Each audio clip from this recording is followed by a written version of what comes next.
Assalamualaikum warahmatullahi wabarakatuh. Jumpa lagi di channel kami, Mina Klewong Farm, channel yang membahas seputar dunia perikanan air tawar. Cara dan media budidaya lele semakin banyak variasinya. Jika ingin membudidayakan ikan harus memiliki petak kolam yang luas. Tampaknya hal itu sudah tidak berlaku lagi untuk saat ini. Tren budidaya ikan mulai bergeser dengan menggunakan media yang sederhana, yaitu ember. Teknik budidaya ini dikenal dengan budik damber. Dengan teknik ini semua orang bisa membudidayakan ikan di pekarangan rumah masing-masing, karena budik damber ini tidak membutuhkan lahan yang luas.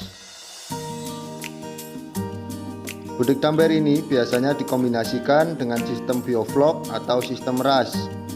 Untuk memaksimalkan lahan, biasanya budik damber ini juga bisa dipadukan dengan aquaponik. Jadi, selain membudidayakan ikan, kita juga bisa berkebun. Selain tidak membutuhkan lahan yang luas, teknik budik damber ini juga sangatlah hemat biaya. Misalkan jika kita bandingkan dengan budidaya lele kolam terpal.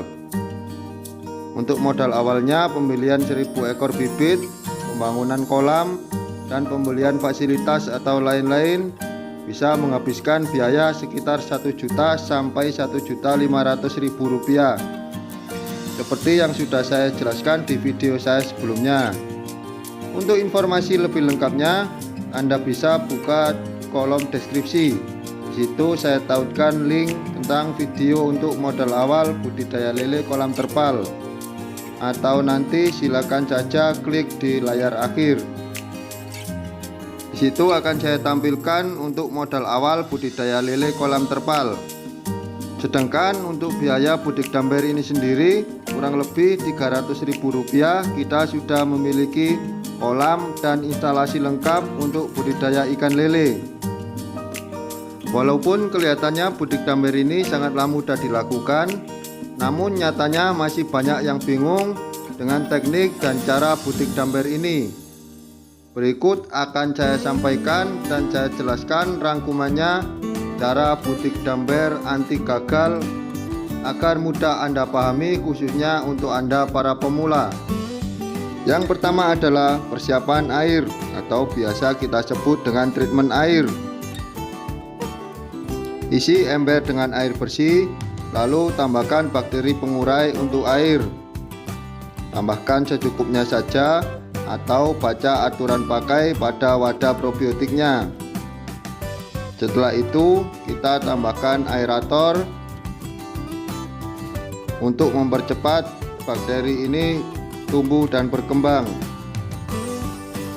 Diamkan air selama 1 kali 24 jam atau 2 kali 24 jam. Yang kedua, pengadaan bibit. Pilihlah benih yang sehat dengan ciri-ciri pergerakannya gesit, responsif, tidak menggantung di permukaan. Usahakan Anda mendapatkan benih dari tempat terdekat atau dinas perikanan di kota Anda, agar tidak terlalu stres ketika saat proses pengangkutan. Waktu yang tepat untuk penebaran benih adalah pagi atau sore hari. Lakukan aklimatisasi sebelum benih ditebar, agar ikan tidak stres ketika mengalami perubahan suhu air. Pilihlah benih dengan ukuran 57 ke atas agar lebih mudah untuk perawatannya. Untuk pada tebar, dengan kapasitas ember 100 liter, Anda bisa tebar 200 atau 100 ekor saja jika menurut Anda itu terlalu padat. Atau nanti Anda bisa membaginya menjadi 2 ember ketika ikan menginjak usia remaja. Setelah benih ditebar, puasakan benih selama 1 kali 24 jam. Biarkan dia adaptasi terlebih dahulu terhadap lingkungan baru dan kondisi air yang baru. Dan yang ketiga adalah perawatan dan pemberian pakan. Basahi pakan dengan probiotik atau minimal dengan air. Tunggu beberapa saat hingga pakan mengembang. Berikan pakan secukupnya dan jangan terlalu kenyang. agar pencernaan ikan maksimal. Jika Anda memipis pakan dengan probiotik, jangan langsung diberikan. Setelah kita basahi dengan probiotik, tunggu 1 atau 2 hari baru pakan kita berikan agar probiotik bekerja lebih maksimal. Pantau perkembangan ikan dan pantau juga kondisi airnya. Lakukan penyortiran jika diperlukan atau jika pertumbuhan ikan tidak merata. Lakukan pergantian air jika diperlukan, buang 50% saja dan tambahkan air baru dengan probiotiknya. Dan yang perlu diperhatikan di sini adalah bakteri dalam dunia perikanan dibedakan menjadi 2 jenis berdasarkan cara kerjanya. Yang pertama untuk penguraian air dan yang kedua untuk pencernaan ikan. Jadi jangan sampai salah pengaplikasiannya. Di sini saya tidak akan menyebutkan satu persatu merek atau jenis bakterinya.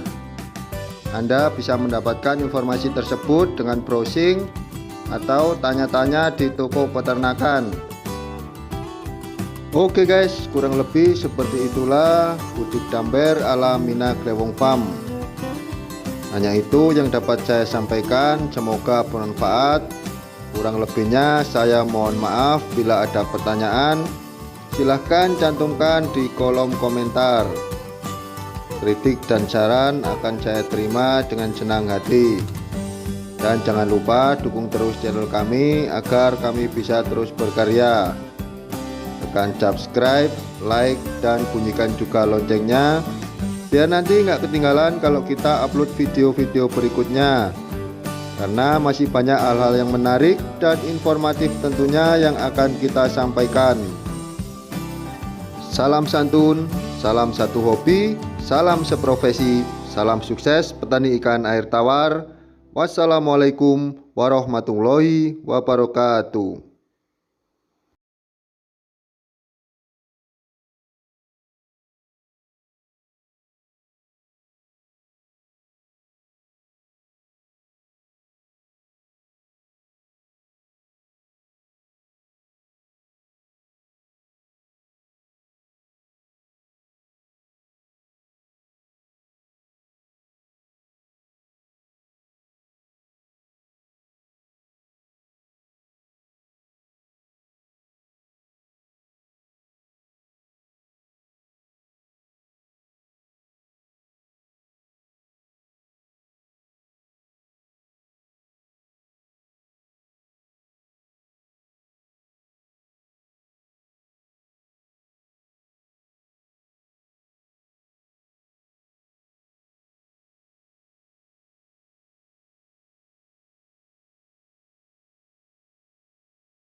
Kondisi air kolamnya, keadaan bibitnya, keadaan ikannya, apalagi khususnya untuk teman-teman yang berkecimpung di dunia